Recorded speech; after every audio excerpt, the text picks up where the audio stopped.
y'all. Welcome to Midweek Minis, the show where you get to ask us questions and we tell you personal stories when we have them, but we don't. So we'll tell you some personal stuff about us, I guess. I'm Mitch Lawrence, and that's my wife, Leah Lawrence. Hey, y'all. And when you hear this, we will be maybe in Washington, D.C. I'm not sure. I don't know if we're going to be out then or the next day.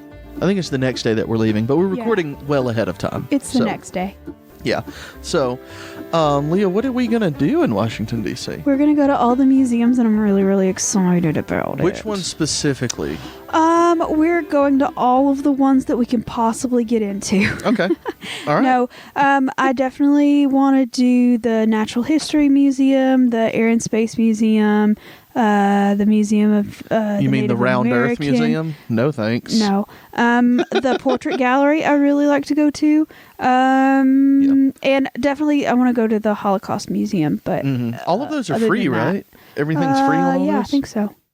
Well, I'm really looking forward to that. I'm That very sounds excited. like a whole lot of fun. I'm very excited. And we're staying on the Capitol Mall, and so we're right there, and we can walk to all the monuments and look at all the shiny reflecting pool stuff, and look at Giant Lincoln and see if he's turned into an ape yet. And it's going to be awesome. I'm very excited. I'm looking forward to it. I've never been to Washington, D.C. My school that I attended in Montgomery used to take a Washington, D.C. trip in 8th grade. Yeah. And 2 years before I did, they stopped doing that because they figured, I don't know how, I remember hearing that it was a wasted trip because 2 days were devoted to travel. You had to go from Montgomery to D.C. and it was on buses. So Monday and Friday of the week were travel days, and you were there Tuesday through Thursday. Well, we went to Memphis for our week-long trip. My class and the class ahead of me, and I think one or two after, but then they went back to D.C. They were like, yeah, there's not shit in Memphis. What are we doing? So, I've never been. We were supposed to get to go in 5th grade. That was their big, like, every 5th grade group got to go to Washington, D.C., and that was like, I was so fucking pumped. Like, oh my God, because 4th grade you go to Montgomery and you ride the riverboat and you do all that stuff. Ugh. Which I mean fine, I guess. Like, we even had t-shirts, Montgomery or bust, you know, like, and I'm just sitting here going like, everybody's been to Montgomery, calm the fuck down.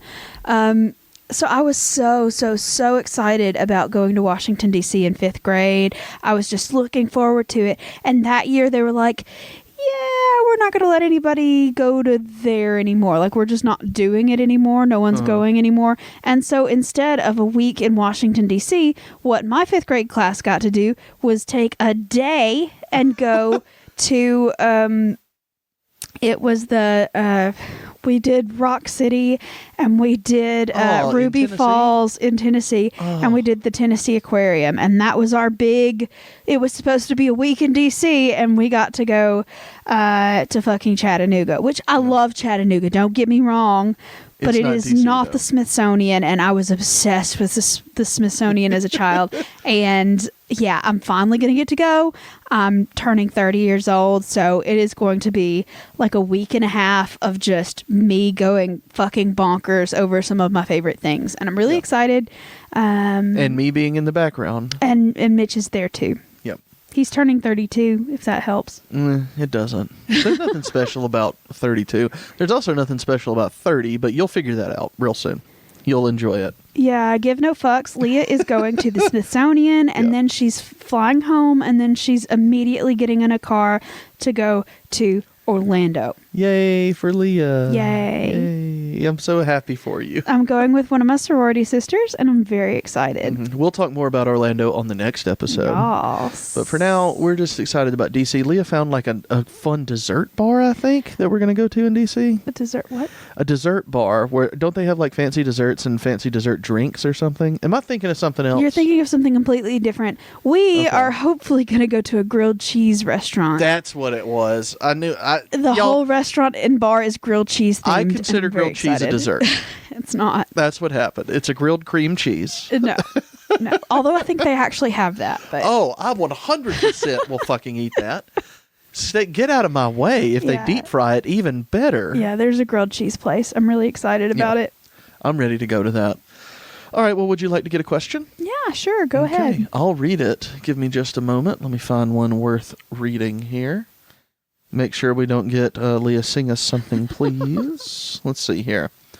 From Kiki T. If you were reborn into a new life, would you rather be alive in the past or the future? The future, 100%. Y'all, I wasn't built for not air conditioning. Yeah. I wasn't sorry. I wasn't built for not having vision correction. Yeah. I'm very blind without my contacts and or glasses. So. I need my glasses. I need my air conditioning. And I was a very sick kid, like on and off. And so antibiotics is the only reason I am alive today. So antibiotics may be the reason you were so sick as well, though. Well, but I mean, like, it's better than dying. So there you go. It is. But yeah, so I was a sick kid. I had asthma. I was one of those kids that would not have made it in the past. So yeah, the future, definitely going with, medical technology and just pushing forward. I agree. As long as we get back on track, because we could be entering a dark ages period very soon. Yeah, this could be the darkest timeline. Who knows? Really, I don't mean the darkest timeline. I mean, we could go into a technology is the devil type thing very quickly with how America's going at this point. Which would be the darkest timeline. Yeah, well, I don't know. There could be more in a darkest timeline. Speaking of, that is a great fucking Community episode, and I would love to rewatch it again. Yeah. That's speaking of, we just recorded an episode for Halloween, so I'm going to throw back to that. But one year, my brother's office decided that they wanted to wear costumes, and they work for the government. So, I mean, you're limited on what you could be to bring to the office as a costume. And Jacob is not a costume person anyway. He's just not. Most of his costumes are kind of silly or like just very nondescript.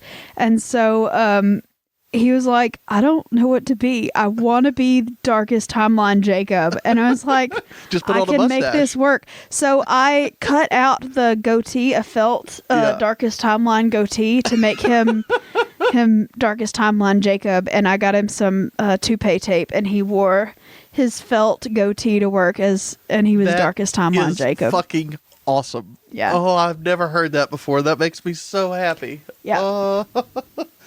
But yeah, the answer to the question is future, with the caveat of as long as things continue to improve and advance. That's my answer, Kiki. And we have another from Kiki here. What has been your best moment this year so far, Leah? Buying a house was really awesome. Yeah, that was pretty titties. I was fucking terrified, but buying a house, it was great. I agree. I don't know. I've had some good moments this year. I don't know. I feel like there's got to be more, Leah. But I don't know. Buying a house is pretty fucking big, Yeah. Getting out of the one we were in and into this one. Yeah. Has been quite nice. And I don't know if I've ever said it on the podcast, but I know I've said it to people in my life. I never thought that I would buy a house. Like just last year, I was telling people, with the way the economy is, I will never buy a house. And I've come to terms with that. I will rent for the entirety of my life. Well, turns out that it's a lot cheaper actually to buy than to rent on a month-to-month basis. Well, just depending on the area that you're in, our housing market, we bought an ugly house. I mean, I don't mean to disparage Not the outside, our home. but the inside. The outside is fine. The inside, the people that lived here previously had gone nuts with their paint color, and they hadn't done it very well, and they had decorated with so much shit on the walls that you literally could barely see the walls. So much furniture. They had overstuffed it with furniture. So like they were selling a house that could have easily been sold if they had just removed the shit and painted it a neutral color. But because they refused to do any work to the house before they sold it, it sold for dramatically less than it could have. It's actually worth, honestly. So yeah, we bought an ugly house and we painted it and fixed the cabinets and all of that stuff. And so now we own a home that's worth more than what we paid for it, because we actually took the time to make it not heinous. So, and it wasn't a lot of time either. It was just painting. Yeah. Basically. I mean, we've done a couple other little things, but really just painting. Exactly. So, like I said, we have a fun new house, and that was a great... It's the proudest moment. Buying a house and painting it. Buying a house. Inside. Yes. Yeah. I agree, Leah. Well, now we got to do something big for 2020, though. Yeah, right? You know that. I'm Never mind. From Leisha, do you like cemeteries? Yes, actually. I do too. I love cemeteries. I like really old ones. Like the more modern cemeteries, like where everything's flat. I don't really care for that. But really old cemeteries where things are kind of twisted and weird and just old tombstones and that kind of stuff. I love it. Always have. I agree. I really like cemeteries too. But I've never been through a cemetery for fun. Yes, you like have. A lot of people. We went through Bonaventure together. Yeah, I mean, except for the one time that you and I went. It was just you and I, but it was more of like a museum type thing. We were going, not archaeologically, but like, we were going to see. We were going as tourists. Right. I had friends and have friends, I'm sure you've done it, that just want to walk through a cemetery. Yeah.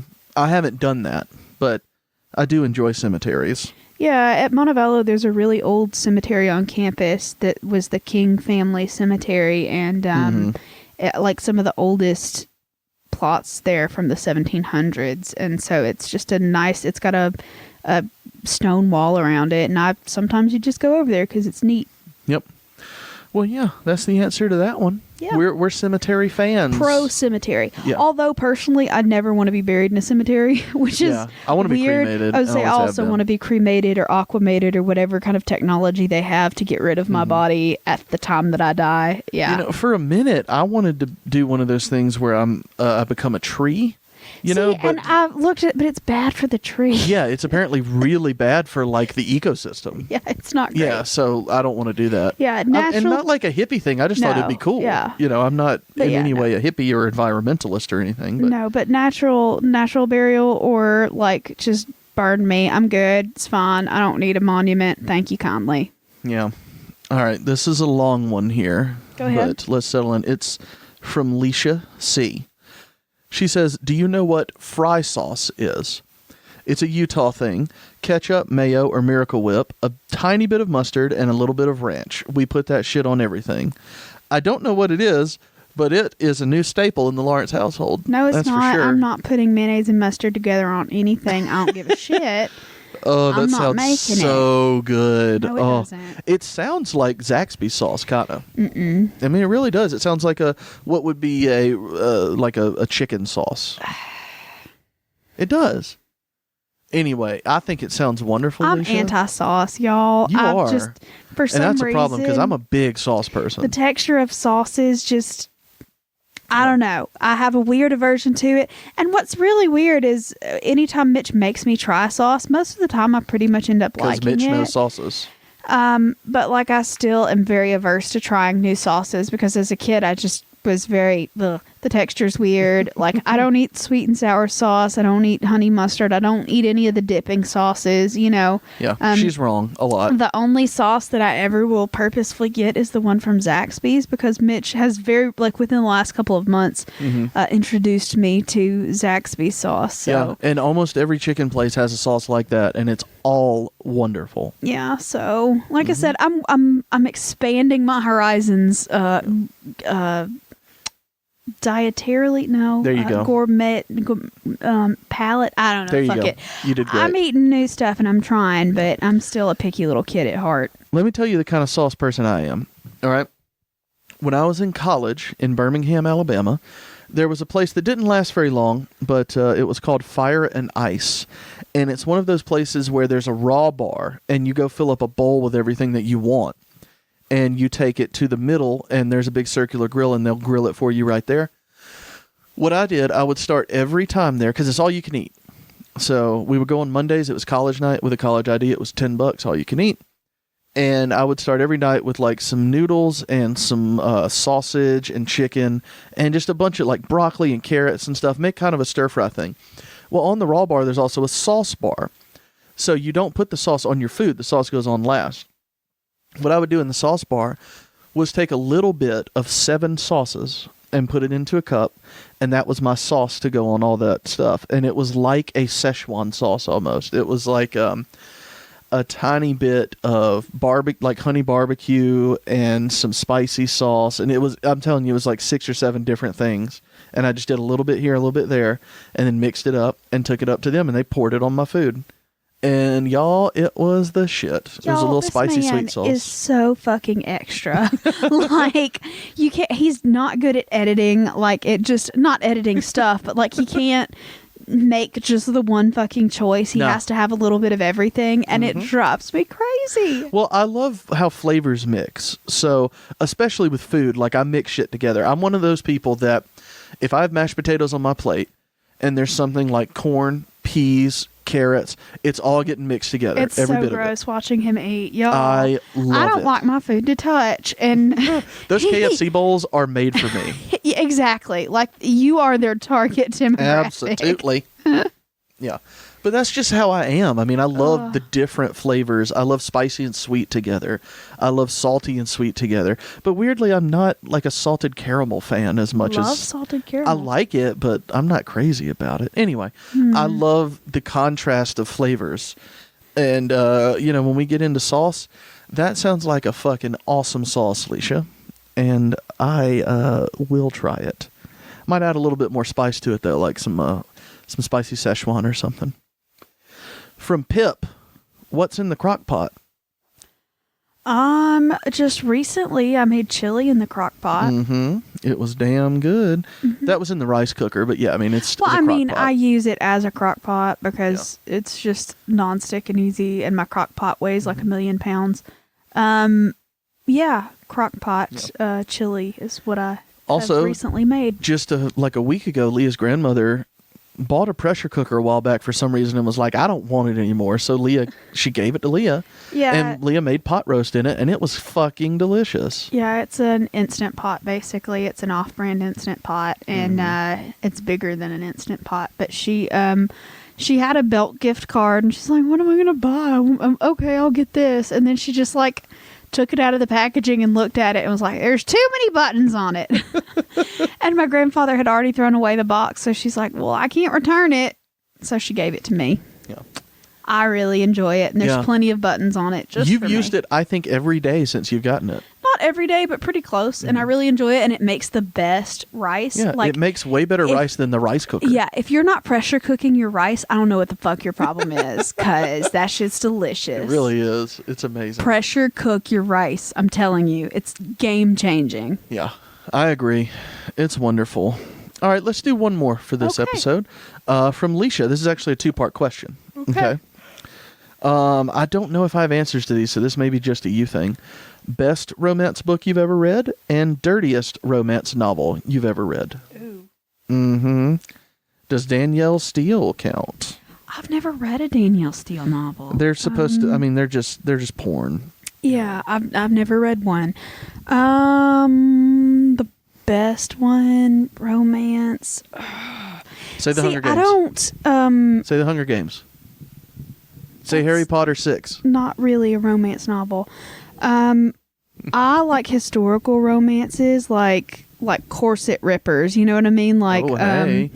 I really enjoyed Meg Cabot, the woman who wrote the Princess Diaries. I was very into that as a teenager.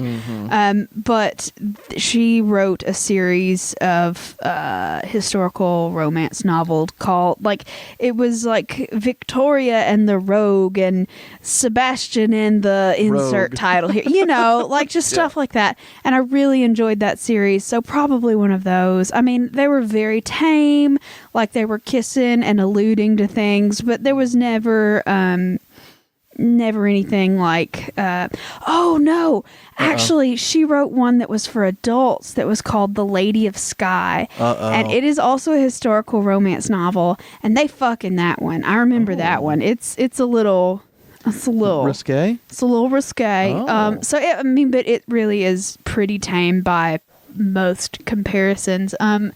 But the dirtiest one I've ever read was probably, my mom had a real bad, like, addiction to trashy romance novels. And she, and what's worse is the ladies at church would, like, just exchange, like, garbage bags full of these like paperback romance novels. Okay. They would. It's so weird. Some of them were Christian romance novels, but some of them Christian were romance novels. It is a thing. Give me a sir. fucking break. My mom read so many of those damn things, but some of them, on the other hand, were like Harlequin, like real raunchy, trashy romance novels. And I got a hold of one of those probably when I was in like 8th grade, and I learned some shit. I don't remember what it was called. I don't quite remember what it was about. But I learned some shit. And that's probably the raunchiest one that I've ever read. Oh. I remember the book cover was bright red, and it had flames on it. And beyond that, I don't remember what it was. But I do remember there was lots of sex. Like, and I had dog-eared the pages for every part where they had a sex scene. Wow. And I'd go back and read them for information, and I don't know. Information is what we're calling it. Not whack-off material. Information. No, it really was. I legitimately assumed that's how sex Google would work this out. later. Or wait, no, this was like the early 2000s. I'm going to Yahoo this later. What is a clitoris? I was smarter than that. My mom gave me like actual medical information Yeah. in textbooks when I was a kid. She thought it was really important to know actual medical terms and what goes on. And I was very well informed and better informed than most kids, but I mean, still, you still want to know, what's it like? And then, getting your information from a Harlequin romance novel is not the way to do it. It's like the first few months of our relationship, Leah was like, why have you not ripped my pants off of me yet? I didn't actually. Leah, if anybody this isn't is how taking things... this seriously. This not... I would much rather preserve your outfit so we don't have to buy more pants. Like... This is just the most financially unfeasible thing. Every time we fuck, one bodice yet. Every time we get a little bit in the mood, let's throw everything off the dresser, like across the room. Let's bang anything that we have on the wall off of the wall. Let's just drop it. Let's break all of our TVs and let's rip all of our clothes off. Sounds like a lot of expense. Thank you, Leah. For now very you know little how I payoff. felt the first few months of our relationship. Oh yeah, that was me. Yep. Mm-hmm. Yep. All right, y'all. Well, that was it. That was awkward as shit. I'm sorry, y'all. That was it for the Midweek Minis, y'all. Thank you so much for listening. And again, we won't be live streaming next week. Mm-mm. So we're going to record another one of these ahead of time for you. And that's all that I've got, I believe, Leah. Yep. Yeah, so y'all come hang out and listen to Tailgate Tales on Saturday and the main episode on Sunday. We'll see you next time. Bye, y'all.